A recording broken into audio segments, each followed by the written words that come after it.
Hello students. तो आज इस लेक्चर में हम देखेंगे कि किसी फंक्शन का डोमेन, रेंज एंड कोडोमेन क्या होता है और उसको कैसे कैलकुलेट करते हैं। अभी हम पूरा चीज़ नहीं देख सकते स्टूडेंट्स इस पूरे लेक्चर में, बट एक शॉर्ट डिस्क्रिप्शन करेंगे कि डोमेन, रेंज और कोडोमेन होता क्या है किसी फंक्शन का। अभी तक जो हमने देखा था स्टूडेंट्स वो रिलेशन का देखा था, रिलेशन का डोमेन क्या होता है, रिलेशन का रेंज क्या होता है, रिलेशन का कोडोमेन क्या होता है। आई थिंक आपको यहाँ तक के कॉन्सेप्ट क्लियर हो गए होंगे। फंक्शन क्या होता है आपको कॉन्सेप्ट क्लियर हो गया होगा। अब हमें देखना है फंक्शन का डोमेन, रेंज एंड कोडोमेन क्या होता है। ठीक है स्टूडेंट्स, तो हमने पिछले लेक्चर में पढ़ा था what is function, types of function के बारे में हमने पढ़ा। अब देखिए स्टूडेंट्स, अगर मैं आपके सामने एक फंक्शन डिफाइन करता हूँ, लेट्स से आपके पास यहाँ पे है A1, यहाँ पे है A2, यहाँ पे है A3, यहाँ पे है A4, यहाँ पे है A5। A1 का रिलेशन स्टूडेंट्स है X1 के साथ, A2 का रिलेशन है X2 के साथ। ओके, लेट्स से A3 का रिलेशन भी है X2 के साथ, A4 का रिलेशन है X4 के साथ, X3 को छोड़ देते हैं, एंड A5 का रिलेशन है X5 के साथ। तो स्टूडेंट्स ये क्या फंक्शन है? पहली बात आपको हर अभी सब रिलेशन को देख के समझना है क्या ये फंक्शन है। बिल्कुल ये फंक्शन है, because every element of set has a unique image. देखिए A1 की एक ही इमेज है, A2 की एक ही इमेज है, A3 की भी एक इमेज है। स्टूडेंट्स ये नहीं सोचना है इन दोनों की एक इमेज है, बिल्कुल दोनों की एक इमेज है। ऐसा हो सकता है कि दो इनपुट पे एक सेम आउटपुट आता हो। ठीक है, मैंने आपको ऐसा डेफिनेशन समझाया था। दो ऐसे बच्चे हो सकते हैं जिनकी मदर एक सेम हो, या ऐसे बोल सकते हो दो ऐसे बच्चे हो सकते हैं जिनका डेट ऑफ बर्थ क्या हो, सेम हो। मेरी बात समझ आ रही है ना? दो ऐसे बच्चे हो सकते हैं जिनका डेट ऑफ बर्थ क्या हो, सेम हो, लेकिन इसका अपोजिट नहीं होना चाहिए। ऐसा नहीं होना चाहिए। क्या ऐसा कोई एक बच्चा होगा जिसका दो दो डेट ऑफ बर्थ हो? ऐसा पॉसिबल नहीं है। एक बच्चे का दो दो डेट ऑफ बर्थ पॉसिबल नहीं है। दो बच्चे का एक डेट ऑफ बर्थ पॉसिबल है। ठीक है ना? हो सकता है कोई ऐसा एक ईयर हो, कोई ऐसा एक डेट हो जिस दिन कोई बच्चा ही पैदा ना हुआ हो, ये भी पॉसिबल हो सकता है। ठीक है ना? तो यहाँ पे खाली हो सकता है, बट यहाँ कोई खाली नहीं होना चाहिए। अगर कोई स्टूडेंट है, कोई भी इंसान पैदा अगर हुआ है तो पक्का किसी दिन ही हुआ होगा, तो पक्का उसका कोई ना कोई डेट ऑफ बर्थ ज़रूर होगा। तो if every element of set has a unique image in set B, then it is called a function. आपको इतनी बातें पता हैं। अब इट्स डोमेन क्या है? डोमेन आपने जो रिलेशन में पढ़ा था ना, यहाँ तक तो डोमेन वही है। डोमेन देखिए वहाँ पे आपने पढ़ा था कि जो सेट, पहले सेट का जो एलिमेंट जो रिलेशन में हो। आपने सुन रिलेशन में क्या पढ़ा था, फंक्शन में क्या है, दोनों में डिफरेंस क्रिएट करके आपको समझाऊंगा। वहाँ पे आपने पढ़ा था स्टूडेंट्स कि पहले सेट के वो एलिमेंट जो रिलेशन में हो, यहाँ पे क्या वो बोलना बहुत ज़रूरी है, क्योंकि आपको पता है पहले सेट का तो सारा ही एलिमेंट रिलेशन में होगा। मैं दोबारा बोल रहा हूँ स्टूडेंट्स, आपको पता है फंक्शन का मतलब ही होता है every element of set has related to set in any element of set B. मतलब सेट ए का ऐसा कोई भी एलिमेंट नहीं है जो खाली होगा। तो डोमेन का स्टूडेंट्स मतलब हो गया पहला सेट, पहला जो सारे जो ये वैल्यूज़ हैं वो सारे क्या हैं, डोमेन। प्लीज़ अभी ये मैं 10% आपको बता रहा हूँ, 10%। अभी बहुत कुछ है स्टूडेंट्स, तो वीडियो में इतना ही सुन के नहीं आपको बस भाग जाना नहीं। आ गया बस, मुझे तो डोमेन आ गया, अब काम ख़त्म। अभी कुछ नहीं आया आपको, अभी तो डोमेन का आपको 10% आया। अभी आपको मैं बेसिक्स चीज़ें बता रहा हूँ। तो डोमेन स्टूडेंट्स क्या आ जाएगा, पूरा set A, let this is function from A to B. तो सेट पूरा ए आ जाएगा क्या आपका डोमेन। सेट ए को हम कैसे लिख सकते हैं पता ही है आपको, A1, A2, A3, A4 and A5। ठीक है स्टूडेंट्स, तो पूरा सेट ए क्या हो जाएगा, डोमेन। वहाँ क्या बोलते थे आप, रिलेशन में जो एलिमेंट रिलेटेड होते थे आप उन्हीं को बोलते थे, लेकिन आपको यहाँ पता है सब एलिमेंट ही रिलेटेड होंगे। ठीक है स्टूडेंट्स, डोमेन को हम और क्या बोल सकते हैं, the set A is known as domain of F. Domain को और क्या डेफिनेशन बोल सकते हैं, the set A is known as the domain of function. Function का डोमेन क्या है, सेट ए पूरा। रेंज स्टूडेंट्स, जो आपने रेंज वहाँ पढ़ा था ना, रेंज यहाँ भी वही है। सेट बी के वो एलिमेंट जो रिलेशन में हो, अब यहाँ रिलेशन यूज़ करना सही चीज़ क्यों नहीं है। सेट बी के वो एलिमेंट जिनका प्री इमेज हो उनको हम बोलेंगे रेंज। मेरी बात समझ आएगी? मैं दोबारा बोलता हूँ, रिलेशन यहाँ यूज़ नहीं करना है student, because every relation is not a function. हर एक रिलेशन फंक्शन नहीं होता है। ठीक है ना? तो हम यहाँ यूज़ क्या करेंगे, सेट बी के वो एलिमेंट जो किसी सेट ए के साथ प्री इमेज बनाए हों उनको बोलेंगे क्या, रेंज। जैसे देखिए स्टूडेंट्स यहाँ पे रेंज X1 का कुछ प्री इमेज है, तो रेंज में क्या आ जाएगा, X1 आ जाएगा। ठीक है। x2 के भी प्री इमेज है तो रेंज में क्या आ जाएगा, x2 आ जाएगा। x3 का कोई प्री इमेज नहीं है तो रेंज में x3 नहीं आएगा। x4 का एक प्री इमेज है तो x4 is the range. x5 का भी एक प्री इमेज है तो x5 आ जाएगा। मेरी बात समझ आ रही है ना? आप चाहो तो उस चीज़ से रिलेट कर सकते हो, बट बोलना सही नहीं है यहाँ पे। वो आप कभी नहीं बोलोगे कि सेट बी का वो एलिमेंट जो रिलेटेड हो सेट ए से, ये सही नहीं है। आप ये बोलो सेट बी का वो एलिमेंट जिसका एक प्री इमेज है उसको बोलते हैं रेंज। तो रेंज का डेफिनेशन सुन शॉर्ट में क्या लिखेंगे, सोच के बताइए। The set of all F क्या है, फंक्शन, मतलब जो एलिमेंट्स हैं, F images of element of set A is known as range। ठीक है। द सेट ऑफ एफ मतलब प्री इमेजेस, एफ को हम और क्या बोल सकते हैं, प्री इमेजेस, ठीक है, of element of set A is known as the range. मतलब जिसका रिलेशन है उनको हम क्या बोलेंगे, रेंज। देखिए इसका एक रिलेशन है, इसका भी एक रिलेशन है, इसका भी एक रिलेशन है, इसका भी मतलब प्री इमेज है तो इनको हम क्या बोलेंगे स्टूडेंट्स, रेंज। अभी ये डेफिनेशन उतनी बेटर नहीं है, उतनी बेस्ट नहीं है। अभी आपको जो इसके बाद जो डेफिनेशन पढ़ना है वो सॉलिड डेफिनेशन है जो आपको हमेशा यूज़ करना है। ये कोई सॉलिड डेफिनेशन नहीं है। कोडोमेन क्या होगा स्टूडेंट्स, जो वहाँ पे आपने पढ़ा था एज इट इज़ कोडोमेन, जो पूरा सेट बी होता है वो पूरा क्या होता है, कोडोमेन। तो set B, the set B is known as codomain of F, मतलब ऑफ फंक्शन। ठीक है स्टूडेंट्स, इतनी बातें आपने देखी। तो ये हो गया डोमेन, ये हो गया रेंज, ठीक, सॉरी 1 2 3 4, ये हो गया रेंज, और इसको छोड़ के सब रेंज हुआ। ये पूरा क्या हो गया, कोडोमेन हो गया। ठीक है, डोमेन समझ आया, रेंज समझ आया, कोडोमेन समझ। ये जब आपको ऐसा स्ट्रक्चर दिया तो आप इस तरह से बताएंगे। फॉर एग्जांपल मान लीजिए आपको ऐसे दिया हुआ है, let's say this is A1 A2 A3 A4। अब मैं पूछूँ स्टूडेंट्स ये कैसा फंक्शन है, जल्दी से बताइए। तो ये मैनी वन फंक्शन है। ठीक है, कैसा है, मैनी वन। अच्छा अब ये कौन सा फंक्शन है, मैनी वन का इनटू फंक्शन है। कौन सा है, मैनी वन का इनटू। पहले क्या था, मैनी वन का ऑनटू था, अब ये हो गया मैनी वन का इनटू। तो जिन बच्चों ने नहीं देखा है प्रश्न को देख लीजिए। मैं पूछूँ इसमें डोमेन क्या है, let's say is x1 and this is x2। Domain क्या स्टूडेंट्स, तो A1 A2 A3 A4। ये पूरे सेट के पहले, मतलब डोमेन के लिए सोचना ही नहीं है, पहले सेट के जितने भी एलिमेंट है वो डोमेन होंगे। रेंज क्या होगा बच्चों, x1 is only the range. जो आउटपुट आता है, देखिए रेंज का मतलब है आउटपुट, जो आप इनपुट कर सकते हो। ये सारी चीज़ आपने इनपुट की ना तो उसको क्या बोलेंगे, क्योंकि अब देखो मशीन ऐसे ही खरीदोगे आप। अगर इसको आप फंक्शन बोल रहे हो, मतलब अगर इसको आप मशीन बोल रहे हो तो पक्का ये मशीन इनपुट ले रही है, तभी तो हम इनपुट रखे हैं ना। आप ऐसा बोले कि नहीं ये मशीन किसी, ऐसा भी तो हो सकता है ये मशीन कुछ इनपुट दे तो काम ही ना करे। भाई अगर ऐसी मशीन हम खरीदेंगे नहीं, ऐसी मशीन को तो हमने पहले ही बताया, ऐसी मशीन को तो हम फंक्शन बोलेंगे ही नहीं। ठीक है ना।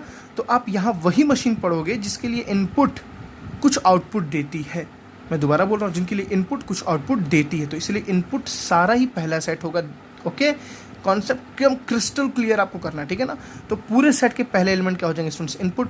जो आपका रिजल्ट आता है सेकंड सेट में होता है आउटपुट, और पूरा सेकंड सेट क्या कहलाता है, कोडोमेन कहलाता है। आई थिंक यहाँ तक आपको बातें क्लियर हुई।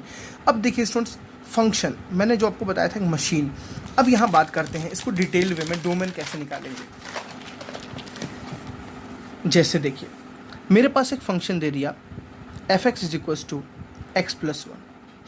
अब देखिए स्टूडेंट्स, फॉर एग्जांपल मैं आपको एग्जांपल बताऊं। एक आटा चक्की की मशीन है, एक आटा चक्की की मशीन है। आटा चक्की की मशीन स्टूडेंट्स इनपुट क्या लेगी, इनपुट क्या लेगी, वो इनपुट क्या ले सकती है, गेहूं ले सकती है, चावल राइस ले सकती है, या चना ले सकती है। ठीक, तो आप जब गेहूं डालेंगे तो गेहूं का आटा मिलेगा, चावल डालेंगे तो चावल का आटा मिलेगा, चना डालेंगे तो चना पीस के मिलेगा, जो आप सत्तू जिसको बोलते हैं। ठीक है स्टूडेंट्स, तो इन चीज़ों में ये आपको आउटपुट दे रहा है। अब अगर आप पत्थर डालेंगे तो क्या मिलेगा, आटा मिलेगा क्या आपको। आप पेन डालेंगे तो आपको आटा मिलेगा क्या, नहीं मिलेगा ना। मतलब ये मशीन जो स्टूडेंट्स ना, ये डिफाइंड है किसी इनपुट के लिए। अब देखिए चेंजेस हो रहा है, यहाँ से टफ, यहाँ से लेवल थोड़ा सा चेंज हो रहा है स्टूडेंट्स। तो प्लीज़ अपनी थोड़ी सी ना सिंसियरिटी, अपना दिमाग का बटन ऑन कर लो। ठीक है, दिमाग का बटन ऑन करके अब सोचना है आपको, सोचने वाली कंडीशन आ रही है। मतलब कहने के सेंस स्टूडेंट्स, ये मशीन ना कुछ इनपुट्स के लिए ही डिफाइन है, ये सारे इनपुट्स के लिए डिफाइन नहीं है। मेरी बात समझ आ रही है ना? ये सारे इनपुट्स के लिए डिफाइंड नहीं, मतलब दिस आटा चक्की is defined only for wheat, rice and चना। मेरी बात समझ, दिस आटा चक्की is defined only for wheat, rice and चना। तभी आपको क्या मिलेगा? आटा आउटपुट मिलेगा। जो इनपुट होता है स्टूडेंट्स उसको क्या बोलते हैं? डोमेन। मतलब क्या हुआ, अगर किसी मशीन का डोमेन बताना है तो आपको चेक करना है कि वो मशीन किस किस चीज़ के लिए डिफाइंड होती है। मैं दोबारा बोलता हूँ, कोई बात नहीं समझ आए, मैं दोबारा समझाता हूँ स्टूडेंट्स। जैसे अगर इस आटा चक्की को आपको कोई बोले इस आटा चक्की में क्या क्या डाल सकते हो, तो आप बोलोगे जो सामान पिस जाए आराम से हम उसी को डाल सकते हैं। जो पिसने वाला सामान है वही तो इस मशीन को डिफाइन कर रहा है ना, वही तो इस आटा चक्की को डिफाइन कर रहा है ना। अगर इसमें हम कुछ और डालेंगे तो यहाँ आटा चक्की डिफाइंड नहीं होगा। मतलब अब यहाँ से मैं ये कहना चाहता हूँ, हर फंक्शन हर चीज़ के लिए डिफाइन नहीं होता है, हर फंक्शन कुछ एक इंपॉर्टेंट चीज़ के लिए डिफाइन होता है। जैसे स्टूडेंट्स आपने क्लास 10th में एक फॉर्मूला पढ़ा था, quadratic formula, x = -b + -√b² - 4ac/2a, जिसको हम श्रीधराचार्य फॉर्मूला भी बोलते थे। स्टूडेंट्स आप यहाँ पे 3 कंडीशन पढ़ते थे। आप बोलते थे b² - 4ac की वैल्यू, ठीक है, आप बोलते थे ग्रेटर देन और इक्वल्स टू 0 होनी चाहिए। याद आ रही है आपको ना? बोलते थे ग्रेटर देन इक्वल्स टू 0 होनी चाहिए। और आप जब b² - 4ac की वैल्यू जब लेस देन 0 आती थी तो आप बोलते थे रूट डज नॉट एग्जिस्ट। याद आया आपको? Root does not exist. ऐसा क्यों बोलते हैं स्टूडेंट्स? देखिए b² - 4ac के ऊपर किसका छत है? रूट का। अब रूट होता है ना जो स्टूडेंट्स, रूट जो होता है ना, मतलब रूट के अंदर आप बोल रहे हो नेगेटिव नहीं आना चाहिए। 0 छोटा का मतलब क्या है? नेगेटिव नहीं आना चाहिए। रूट के अंदर जैसे ही नेगेटिव कुछ आ रहा है, कुछ भी -2 आ रहा है, कुछ भी नेगेटिव आ रहा है, तो बोल रहे हो root does not exist. It means that root के अंदर नेगेटिव नहीं पुट कर सकते। ऐसा थोड़ी ना कि हम रूट को अब खरीदेंगे ही नहीं मार्केट से। क्या स्टूडेंट्स, रूट मशीन बिक रही है, अगर रूट एक्स मशीन बिक रहा है तो क्या उसको हम नहीं खरीदेंगे अपने यूज़ के लिए? क्या हम उसको मैथमेटिक्स में यूज़ नहीं करते हैं? यूज़ करते हैं, लेकिन कहाँ पे यूज़ करते हैं? रूट को हम यूज़ करते हैं केवल कहाँ से स्टूडेंट्स? 0 से लेके +∞ तक। हम इसमें नेगेटिव वैल्यू पुट नहीं करते। हम जैसे नेगेटिव पुट करेंगे, जैसे ही रूट के अंदर नेगेटिव पुट करेंगे, मतलब जैसे ही एक्स के, अगर मान लो रूट एक्स लिखा हुआ है, एक्स की वैल्यू स्टूडेंट्स अगर हमने 0 से छोटी पुट कर दी, for example x is less than अगर हमने 0 पुट कर दिया, तो हम बोलेंगे यहाँ पर root does not exist, root does not exist. जैसे आप कोई सामान खरीद के लाते हैं स्टूडेंट्स ना, आप कोई भी सामान खरीद के लाते हैं तो आपको लिखा आता है ना कि इसका इतना ही वोल्टेज है, इसको इतने ही वोल्टेज पे चलाना है, इसको इससे ज़्यादा नहीं करना है, ठीक है। तो उसकी कंडीशन, उसकी लिमिट लिखी रहती है आपके पास। जैसे आप एक फ़ैन खरीद के लाए तो उसके ऊपर लिखा रहता है ये 400 RPM का है, RPM तो रिवॉल्यूशन पर मिनट, मतलब ये 400 से ज़्यादा रिवॉल्यूशन नहीं कर सकता, ये 400 ही रिवॉल्यूशन कर सकता है, उसकी लिमिट फिक्स्ड है। आप एक बैटरी खरीद के लाए, उस बैटरी के ऊपर लिखा हुआ है 220 वोल्ट। अब स्टूडेंट्स अगर उसको आप 11,000 वोल्ट दोगे तो उसका क्या होगा बताओ? जितना इसका इनपुट है वो इस इनपुट के लिए डिफाइंड है, इस इनपुट से ज़्यादा अगर आप इसको इनपुट दोगे तो ये डिफाइंड नहीं है। मतलब this charger is only defined on the voltage of 220 volt, this is not defined for the voltage of for the voltage above 220 volt, because when we apply the above voltage 220 volt, this machine does not work rightly, okay ये machine सही से काम नहीं करेगी। अगर आप उसको 220 volt से ज़्यादा काम ही नहीं करेगी तो तुरंत ब्लास्ट हो जाएगा। मेरी बात समझ आ रही है ना? तो किसी भी मशीन की कुछ लिमिट होती है। मैं एक अभी आपको जनरल वे में समझा रहा था, किसी भी मशीन की कुछ लिमिट होती है। हम उस मशीन के अंदर कुछ लिमिटेड अमाउंट पुट कर सकते हैं तभी वो मशीन काम करेगी, उसके सिवा हम कुछ और पुट करेंगे तो वो मशीन काम लायक नहीं होगी। मतलब किसी भी फंक्शन को, अब आते हैं मैथमेटिक्स में, किसी भी फंक्शन को डिफाइन अगर करना है तो उसकी कुछ कंडीशंस होती हैं, मेरी बात, जैसे हमने रूट का कंडीशन देखा ना बच्चों, तो रूट का हमने कंडीशन क्या देखा कि आप एक्स पे कभी भी नेगेटिव नहीं रखोगे, एक्स पे क्या रखोगे? हमेशा पॉजिटिव रखोगे। अब देखना, रखना मतलब इनपुट, रखना मतलब बच्चों इनपुट करना, मतलब एक्स पे आपको कभी भी नेगेटिव इनपुट नहीं करना है। नेगेटिव इनपुट करोगे तो उसका कोई आउटपुट नहीं आएगा, मेरी बात समझ आ रही है? मतलब आप रूट एक्स मशीन खरीदने गए मार्केट में, आप मार्केट में रूट एक्स मशीन खरीदने गए तो उसमें लिख के आया था, ऐसे लिख के आया था कि एक्स की वैल्यू हमेशा मतलब 0 से या 0 से बड़ी रखना, एक्स की वैल्यू हमेशा 0 या 0 से बड़ी रखना, 2 रखना, 4 रखना, डेसिमल रखना, फ्रैक्शन में रखना, कुछ भी रखना, बट नेगेटिव मत रखना। नेगेटिव रखोगे तो ये मशीन काम नहीं करेगी। तो स्टूडेंट्स अगर मैं बोलूँ कि रूट का डोमेन क्या होगा, इस रूट एक्स का डोमेन क्या होगा? रूट एक्स का डोमेन होगा एक्स की वैल्यू 0 से लेके इन्फिनिटी तक। एक्स की वैल्यू 0 पुट करो, चाहे 1 पुट करो, चाहे 2 पुट करो, चाहे 3 पुट करो, चाहे 100 पुट करो, चाहे 1 करोड़ पुट करो, सबके लिए कुछ ना कुछ रिजल्ट देगा। लेकिन किसके लिए रिजल्ट नहीं देगा? नेगेटिव के रिजल्ट नहीं देगा। तो मेरी बात समझ आई ना? तो इस चीज़ों से हम डिफाइन करके फंक्शन को डिफाइन करते हैं। मेरी बात समझ आई? अभी मैं आपको आगे बातें बताता हूँ। अब देखिए स्टूडेंट्स, फॉर एग्जांपल मैं एक आपको फंक्शन लेता हूँ। Let's say this is function is f(x) is equals to x+1। आपको समझ आएगा, डेफिनेटली आपको समझ आएगा। स्टूडेंट्स पता है ये कैसा फंक्शन है? पॉलिनोमियल फंक्शन है, लीनियर फंक्शन है ना, ये लीनियर पॉलिनोमियल है ना। अब मैं बोलूँ ये फंक्शन किसके लिए डिफाइन है, मतलब मैं बोलूँ इसका डोमेन बताओ, इसका डोमेन बताओ, एंड लेट्स से इसका रेंज भी बताओ। स्टूडेंट्स देखिए बहुत बड़ी टॉपिक है, डोमेन रेंज ना रियली बता रहा हूँ, बहुत ब्रॉड टॉपिक है। बहुत सारे फंक्शंस आपको पढ़ने हैं भी, identity function, square root function, ठीक है, बहुत सारे फंक्शंस के ग्राफ पढ़ने हैं। तो आपके अंदर जैसे देखिए स्टूडेंट्स, मेरे अंदर इतना पेशेंस है, मैं एक एक टॉपिक आपको सीरीज़ वाइज दे रहा हूँ ना, तो आपके अंदर भी पेशेंस होना बहुत ज़रूरी है यार मेरे साथ पढ़ने के लिए। अगर आपके अंदर पेशेंस नहीं, आप वीडियो को बार बार भगा के फॉरवर्ड करके देखते हो ना, तो आपको डेफिनेटली कोई टॉपिक समझने वाली है। इससे बढ़िया आप वीडियो पॉज करके वीडियो बंद कर दो, आप किसी और ट्यूटर से पढ़ो, वो ज़्यादा आपके लिए बेटर रहेगा। अगर आपको मेरे साथ पढ़ना है तो पूरे वीडियो में सीरीज़ वाइज बने रहेगा। अगर आपको अपने कॉन्सेप्ट को स्ट्रॉन्ग करना है तो ठीक है। चलिए स्टूडेंट देखिए, डोमेन का मतलब अगर मैं बोलूँ इसमें डोमेन बताओ, इसमें रेंज बताओ। देखिए स्टूडेंट्स, ये एक मशीन है, एक मशीन आपने खरीदी मार्केट से x+1, ठीक। देखिए अभी हम जो पढ़ेंगे स्टूडेंट्स सारे रियल फंक्शन के बारे में पढ़ रहे हैं, सारे रियल फंक्शन का मतलब क्या होता है, उसमें इनपुट भी रियल वैल्यू करो और आउटपुट भी रियल वैल्यू है। इनपुट भी रियल वैल्यू करो और आउटपुट भी रियल का मतलब समझ रहे हो ना, उसमें नेचुरल नंबर भी आ गया, होल नंबर भी आ गया, इंटीजर भी आ गया, फ्रैक्शन भी आ गया, डेसिमल भी आ गया, सब आ गया रियल नंबर में। आउटपुट का मतलब रियल नंबर, ये भी रियल नंबर का मतलब इसमें भी नेचुरल नंबर आ गया, होल नंबर आ गया, इंटीजर आ गया, फ्रैक्शन आ गया, डेसिमल आ गया, सब आ गया। तो अभी हमें इसके बारे में पढ़ना, हमें कॉम्प्लेक्स नंबर के बारे में नहीं पढ़ना, हमें इमेजिनरी नंबर के बारे में नहीं पढ़ना है, ठीक है, हमें रियल नंबर के बारे में पढ़ना है। तो ये एक रियल फंक्शन है, ठीक है, मेरी बात समझ आ गई आपको। अब देखिए स्टूडेंट्स, मैं बोलूँ इसका डोमेन बताओ, तो एक बात बताइए, f(x) is equals to x+1 लिखा है, क्या x की कोई रिस्ट्रिक्शन है?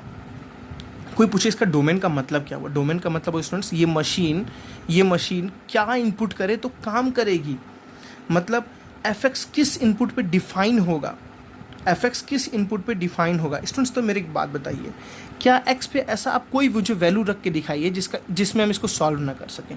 जैसे लेट्स से मैं एक बार एक नेचुरल नंबर लेता हूँ, कोई भी नेचुरल नंबर बोलो, जैसे 5, तो 5+1 कितना हुआ? 6 आ रहा है ना, आउटपुट 6। जैसे देखिए मैंने 5 इनपुट किया तो रिजल्ट कितना आ रहा है? 6 आ रहा है, बिल्कुल।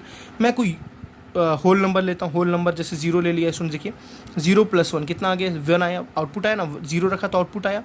इंटीजर लेता हूँ, जैसे -5 ले लिया, तो -5, x पे -5 रखा, -5+1 बच्चों कितना हुआ? -4। इनपुट दिया आउटपुट भी आया। अभी तक मशीन काम कर रही है ना, जैसे इनपुट दिया आउटपुट आया, इनपुट दिया आउटपुट आया, इनपुट दिया आउटपुट आया, तो मशीन सही है अभी तक। फ्रैक्शन कोई डालते हैं स्टूडेंट्स, चलिए 1/5 कुछ भी रख सकते हो आप, आपकी मर्जी। 1/5+1 अगर डाला तो इसमें देखिए रिजल्ट कितना आएगा? 5+5, 5 × 5 +1, आउटपुट आएगा आपके पास 6/5। तो भाई ये भी तो है ना रियल नंबर, है ना, डेफिनेटली। कोई मैं डेसिमल रखता हूँ, जैसे 0.1, 0.1+1 क्वेश्चन, देखिए इनपुट ये है तो आउटपुट क्या है? 1.1, ये भी तो है ना रियल नंबर। आपको एक बात समझ आई? हम x पे स्टूडेंट्स कुछ भी पुट कर सकते हैं, कोई भी रियल नंबर पुट करेंगे। देखिए पुट करने का मतलब क्या है बच्चों? पुट करने का मतलब है कि x किस किस चीज़ों पे डिफाइन होगा। डोमेन का मतलब है x किस किस चीज़ों पे डिफाइन होगा, ठीक है ना। अब चेंजेस हो रही हैं बातें, x की क्या क्या वैल्यू रखोगे तो इसका रिजल्ट कुछ ना कुछ आएगा। तो सिंस x पे कुछ भी रखोगे तो मतलब x पे कुछ भी रखोगे तो हमेशा कुछ ना कुछ आएगा। मतलब इसका डोमेन जो होगा ऑल रियल नंबर, मतलब x पे हम कोई भी रियल नंबर रखेंगे तो ये फंक्शन क्या होगा? डिफाइन होगा। अब देखिए हमें फंक्शन को डिफाइन करने के लिए डोमेन पढ़ना है, बात समझ रहे हैं। अब हम फंक्शन को डिफाइन करने के लिए बच्चों डोमेन पढ़ रहे हैं। कोई पूछे रेंज क्या होगा? रेंज देखिए, रेंज का मतलब है ना आउटपुट क्या आएगा। एक मुझे बात बताइए, आप कुछ भी पुट कर रहे हो तो कुछ ना कुछ आउटपुट आ रहा है ना, और ये आउटपुट क्या है? ये सारे तो रियल नंबर ही है ना, ये सारे क्या है? रियल नंबर है। अब बोलो क्या कोई मतलब कंडीशन है क्या कि कुछ भी पुट करो तो कुछ भी आ रहा है, कुछ भी पुट करो तो कुछ भी आ रहा है? मतलब हम इनफाइनाइट नंबर्स यहाँ पुट कर सकते हैं स्टूडेंट्स, और यहाँ पे हमारे पास इनफाइनाइट रिजल्ट्स आएंगे। मतलब जो रेंज होगा वो भी क्या होगा? All real number. रेंज भी क्या होगा ऑल, मतलब देखिए पूरा तो रियल नंबर ही आएगा ना, कुछ ना कुछ पुट करते जाएंगे, कुछ ना कुछ आता रहेगा, कुछ ना कुछ पुट करते रहेंगे, कुछ ना कुछ आता रहेगा। मतलब हम सारे रियल नंबर पुट करेंगे तो सारे ही रियल नंबर हमें मिल जाएंगे। It means that domain is all real number, range is also all real number. तो मेरी बात समझिए ना, ऐसे फंक्शंस का डोमेन और रेंज कैसे निकालते हैं, ठीक है। अभी इससे कॉम्प्लिकेटेड चीज़ें आएंगी आपके सामने, मैं एक एक करके आपको सबको बताऊँगा, ठीक है। जैसे स्टूडेंट्स मैंने एक नया फंक्शन लिया f x is equals to root x, आपको मैंने अभी जस्ट बताया था f x is equals to root x. मैं बोलूँ इसका डोमेन बताओ, तो आपको जस्ट अभी समझाया इसका डोमेन मतलब हम एक्स पे क्या क्या पुट कर सकते हैं। तो स्टूडेंट्स आपने देखा एक्स पे हम सब कुछ पुट कर सकते हैं, सब कुछ, 1 पुट करो, 2 पुट करो, क्या रूट 1 की वैल्यू नहीं होती है, रूट 1 की वैल्यू भी 1 होती है, रूट 2 की वैल्यू कितनी होती है 1.414 होती है, रूट 3 की वैल्यू कितनी होती है 1.731 होती है, रूट 4 की वैल्यू कितनी होती है 2 होती है। मतलब रूट की वैल्यू हम निकाल तो सकते हैं ना, रियल नंबर तो आ रही है ना, डेसिमल तो आ रही है, रियल नंबर है ना, तो ये इनपुट हम कर सकते हैं, 1 इनपुट कर सकते हैं, 2 इनपुट कर सकते हैं, 3। लेकिन स्टूडेंट्स क्या -2 डिफाइन है? अगर हम एक्स पे माइनस पुट करें तो क्या डिफाइन होगा, -4 पुट करें तो डिफाइन होगा, -1/2 पुट करें तो डिफाइन होगा, नहीं डिफाइन होगा ना, 0 पुट करो तो भी डिफाइन होगा, रूट 0 इज व्हाट 0। मतलब आपने क्या देखा कि इस रूट के जगह पे, इस रूट के अंदर इस एक्स के जगह पे डोमेन अगर बताना है तो ऑल रियल नंबर नहीं होगा स्टूडेंट्स। यहाँ पे हम ऑल रियल नंबर नहीं बोल सकते। क्यों नहीं बोल सकते? बिकॉज ऑल रियल नंबर में नेगेटिव -2 भी तो आता है ना। क्या -2 यहाँ एग्जिस्ट करेगा? जैसे हम माइनस रखेंगे स्टूडेंट्स तो ये क्या हो जाएगा, √-2। ये होता है इमेजिनरी नंबर। इसको हम पढ़ेंगे कॉम्प्लेक्स नंबर चैप्टर में। आप 11th क्लास में पढ़ेंगे इमेजिनरी नंबर के बारे में। आपने पढ़ा ना, सबसे बड़ा नंबर होता है रियल, रियल से भी बड़ा होता है स्टूडेंट्स कॉम्प्लेक्स नंबर। रियल से भी बड़ा क्या होता है? Complex number. वो आपको पढ़ना है, जिसमें इमेजिनरी और रियल दोनों होते हैं, उसको बोलते हैं कॉम्प्लेक्स नंबर। ठीक है, तो हमने क्या देखा, रूट के अंदर कभी नेगेटिव नहीं पुट करना। तो इसके डोमेन को अगर लिखना उसमें क्या पुट करेंगे, 0 से लेके कहाँ तक, इन्फिनिटी तक। आपको पता ना, अगर आपने सेट पढ़ा तो ये चीज़ें आ रही होंगी समझ में। 0 भी पुट कर सकते हैं लेकिन इन्फिनिटी तक। या इसको आप ऐसे लिखिए, x इज़ ग्रेटर देन और इक्वल्स टू 0, 0 या 0 से बड़ा। लेकिन ये सही तरीका नहीं होता लिखने का, सही तरीका लिखने का यही होता है। अच्छा चलिए, अब मैं रेंज की बात करूँ स्टूडेंट्स। चलिए आप एक बार वीडियो को पॉज करके बताइए इसका रेंज क्या हो सकता है, सोच के। चलिए, कितने लोगों ने सोचा? अब देखिए स्टूडेंट्स, रेंज का मतलब होता है ना आउटपुट क्या आएगा। अब थोड़ा सा कॉमन सेंस की बात है, थोड़ा सोचते हैं। चलिए स्टूडेंट्स, इसका आउटपुट क्या आना चाहिए? आप देखो थोड़ा सा, आप हमेशा पॉजिटिव नंबर पुट कर रहे हो, क्या कभी रूट का रिजल्ट नेगेटिव आता है? क्या कभी रूट का जो रिजल्ट आता है नेगेटिव आता है? This is not possible students. मतलब जो रिजल्ट आएगा ना, हमेशा क्या आएगा, हमेशा पॉजिटिव आएगा। जैसे 0 पुट किया आपने, अंडर रूट में 0 पुट किया तो रिजल्ट क्या आया, 0। 1 पुट किया तो 1 आया, 2 पुट किया तो 1.414 आया। मतलब क्या आया स्टूडेंट्स, 0 से लेके कहाँ तक आएगा रिजल्ट, इन्फिनिटी तक आएगा। मेरी बात समझ रही, कहाँ तक, 0 से लेके कहाँ तक आएगा, इन्फिनिटी तक। मतलब जो इसका डोमेन है वो भी ऑल पॉजिटिव रियल नंबर है। इसको भी ऐसे भी लिख सकते हैं, all positive real number. And जो इसका रेंज स्टूडेंट्स वो भी क्या है, ऑल पॉजिटिव रियल नंबर। जो रूट का जो रिजल्ट आता है वो भी हमेशा क्या आता है, 0 से लेके इन्फिनिटी। जो उसमें पुट कर सकते हैं वो भी पुट कर सकते हैं 0 से लेके इन्फिनिटी। सुन देखिए, डोमेन का मतलब ही है कि वो वैल्यूज़ जिसके लिए फंक्शन डिफाइंड हो। आटा चक्की फंक्शन कब कहेंगे, आटा चक्की के लिए वो इनपुट्स जिसके वो डिफाइंड, उसको हम बोलते हैं डोमेन। ठीक है, चलिए एक फंक्शन और देखते हैं students, f x is equals to x square. अब मुझे बताइए क्या ये किसके लिए डिफाइन है? मैं बोलूँ इसका डोमेन बताओ। देखो अब यहाँ पे आप माइनस भी पुट करो तो भी कुछ ना कुछ आता है, प्लस भी पुट करो तो भी कुछ ना कुछ आता है, फ्रैक्शन पुट करो तो भी। जैसे मैंने बोला 1/2 का स्क्वायर करो भाई, तो क्या बोलते हो, 1/4 बोलते हो ना। मैं बोला -2 का स्क्वायर करो तो क्या बोलते हो स्टूडेंट्स, 4 बोलते हो ना। मतलब नेगेटिव पे भी दे रहा है, पॉजिटिव पे भी दे रहा है। स्टूडेंट्स इसका डोमेन क्या हो जाएगा, कुछ भी पुट कर सकते हो भाई, एकदम खुले सांड की तरह कुछ भी पुट करो। नेगेटिव पुट करो, पॉजिटिव पुट करो, फ्रैक्शन पुट करो, डेसिमल पुट करो, कुछ भी पुट करो। मतलब all real number, there is no restriction that you have to put positive number और negative number. Okay, so the domain of this function is all real number, no positive no negative, all real number. आप positive put करो या आप negative put करो। I think clear होगा। अब आते हैं range. Interesting, what is the range? सोचो, थोड़ा सा ध्यान से सोचो, सोचो जी सोचो, रेंज क्या होगा बच्चों? क्या कभी आपने देखा है कि मैं बोलूँ 2 का स्क्वायर का वैल्यू -4 आया? कभी आपने सुना ऐसा? क्या किसी स्क्वायर का रिजल्ट कभी नेगेटिव आया क्या बच्चों? कभी नहीं आ सकता। This is not possible. कभी स्क्वायर का रिजल्ट नेगेटिव नहीं आ सकता, कभी भी स्क्वायर का रिजल्ट नेगेटिव। आपको पता है ये सारी बातें ना, ग्राफ जब आप पढ़ेंगे ना तो आपको ज़्यादा समझ आएगी। चलिए इसका ग्राफ मैं एक बार बताता हूँ, कोई नहीं समझ आएगा, कोई दिक्कत नहीं है। इसका ग्राफ स्टूडेंट्स ऐसे बनता है, like this is a square graph. आप और उसका आप रूट का ग्राफ देखोगे ना तो रूट का ग्राफ ऐसे बनता है, दिस इज रूट ग्राफ, ये रूट का ग्राफ है। चलिए देखिए सुनिए, स्क्वायर का ग्राफ ये है, स्क्वायर का ग्राफ ये है ना, मतलब हम जो भी इनपुट कर रहे हैं, देखिए इनपुट मतलब होता है एक्स एक्सिस, आउटपुट मतलब होता है वाई एक्सिस। इनपुट मतलब होता है एक्स एक्सिस, आउटपुट मतलब होता है वाई एक्सिस। मैं आपको बताऊंगा ग्राफिकल मेथड से डोमेन और रेंज को कैसे कैलकुलेट करते हैं, ये भी मैं आपको समझाऊंगा। देखिए सुन, डोमेन तो हम कुछ भी पुट कीजिए, मतलब कुछ ना कुछ पुट करें तो कुछ ना कुछ आउटपुट आ रहा है, कुछ ना कुछ पुट करें तो कुछ ना कुछ आउटपुट आ रहा है। लेकिन जो आउटपुट आ रहा है, क्या वो कभी नीचे आपको कुछ ग्राफ दिख रहा है? ये ग्राफ हमेशा देखो ऊपर ही जा रहा है, ऊपर ही जा रहा है। क्या नीचे ग्राफ दिख रहा है? ऊपर किसके पास? y के पॉजिटिव, y के पॉजिटिव, देखिए सब y के पॉजिटिव के पास जा रहा है। मतलब जो रेंज होगा students, all positive real number. मतलब जो इसका भी रेंज होगा स्टूडेंट्स क्या होगा? जीरो से लेके कहाँ तक? इन्फिनिटी तक। कहाँ होगा? जीरो से लेके इन्फिनिटी तक। मतलब समझे आपने? Domain all real number, domain के लिए कुछ भी पुट करो, रेंज क्या आएगा? ऑल पॉजिटिव रियल नंबर, मतलब जीरो से लेके इन्फिनिटी तक आएगा। आई थिंक समझ आई स्टूडेंट्स बात। ऐसे आप ट्रिग्नोमेट्रिक फंक्शन पढ़ोगे, जैसे f x is equal to sine x. मैंने बोला कि इसका बताओ, ठीक है, इसका बताओ डोमेन और रेंज क्या होगा। तो इसमें आपने पढ़ा है साइन कुछ किसी की भी वैल्यू के लिए डिफाइन है। साइन ऑफ -180 भी आप पढ़ोगे, साइन ऑफ -30 भी पढ़ोगे। जैसे आपने पढ़ा ना साइन ऑफ माइनस थीटा, आपको याद आ रहा ना, साइन ऑफ माइनस थीटा होता है कितना? माइनस साइन थीटा होता है ना। तो अगर मैं थीटा की जगह 30 रखूँ तो इसके लिए पुट है ना -30 रखूँ तो भी तो रिजल्ट आ रहा है ना कुछ ना कुछ। मतलब इसका स्टूडेंट्स डोमेन जो होता है ना वो क्या होता है? All real number. जो इसका डोमेन होता है वो क्या होता है? All real number. आपकी शायद ये नई बातें समझ आएंगी, जब मैं ग्राफ पढ़ाऊँ तो ये चीज़ समझ आएंगी आपको। लेकिन जो इसका स्टूडेंट रेंज होता है ना, बहुत इंटरेस्टिंग। साइन का जो रेंज होता है वो होता है -1 से 1। मतलब जो साइन का जो आउटपुट आता है ना, वो हम कभी भी नेगेटिव, मतलब सॉरी, -1 से छोटा नहीं आता है, 1 से कभी बड़ा नहीं आता है। साइन का जब आप ग्राफ देखोगे तो ऐसा कुछ आपको ग्राफ दिखेगा, लाइक दिस। कंटिन्यूअस फंक्शन होता है ये। डोमेन ऑल रियल नंबर, मतलब -इन्फिनिटी से लेके कहाँ तक? +इन्फिनिटी तक। कुछ भी पुट करो भाई, खुले साड़ की तरह कुछ भी पुट करो, -इन्फिनिटी से लेके +इन्फिनिटी कुछ भी पुट करो। लेकिन रेंज भाई रिस्ट्रिक्टेड है, इसके ऊपर नहीं जाता और इसके नीचे नहीं जाता। देखिए दिस इज़ -1, -1 से छोटा नहीं होगा, 1 से बड़ा नहीं होगा। कोई बात नहीं, नहीं समझ आ रहा छोड़ दो, इग्नोर इट। आपको यहाँ तक समझ आया ना? मेरे कहने का सेंस ये है अभी बस इतना स्टूडेंट्स। डोमेन अगर आपको बताना हो तो डोमेन वो वैल्यूज़ जिसके लिए फंक्शन डिफाइंड हो, स्ट्रेट फॉरवर्ड आंसर, वो वैल्यूज़ जिसके लिए फंक्शन डिफाइंड हो उसको बोलते हैं डोमेन। और जो इनपुट करने पे जो आउटपुट आता है उसको बोलते हैं रेंज। जो इनपुट करने पे जो आउटपुट आता है बच्चों, उसको क्या बोलते हैं? रेंज बोलते हैं। बातें क्लियर हुई आपको ना? जो इनपुट करने पे आउटपुट आता है उसको क्या बोलते हैं? रेंज बोलते हैं। चलिए डेफिनेशन देखते हैं इसकी जल्दी से, फिर हम नेक्स्ट लेक्चर में एक एक फंक्शन को लेके पढ़ेंगे। टाइप्स ऑफ फंक्शन में भी हम आइडेंटिटी फंक्शन, अलग अलग फंक्शन पढ़ेंगे, ग्राफ्स पढ़ेंगे, ट्रिग्नोमेट्रिक फंक्शन पढ़ेंगे।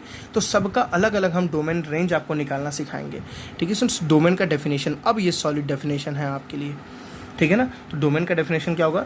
Set of all the values of x, set of all the values of x for विच, यहाँ पे याद रखिएगा जो फंक्शन है ना वो किस में डिफाइन है? Set A to set B से डिफाइन है। Set of all the values of x for which function f x, function को हमेशा किससे लिखते हैं? एफ एक्स लिखते हैं, या इसको हमेशा वाई से लिखते हैं, याद रहे ये भी हमेशा याद रखिएगा। F x is defined,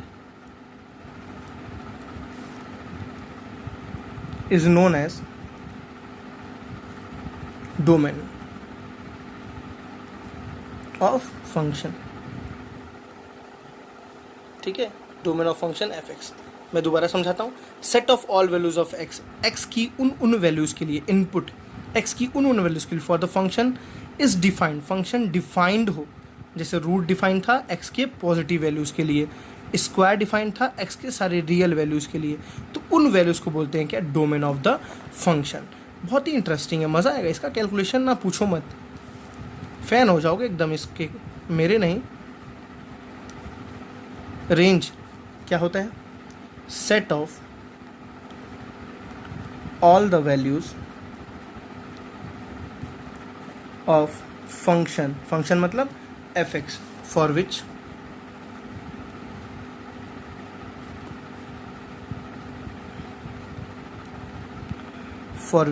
set of all values of F X for which is obtain.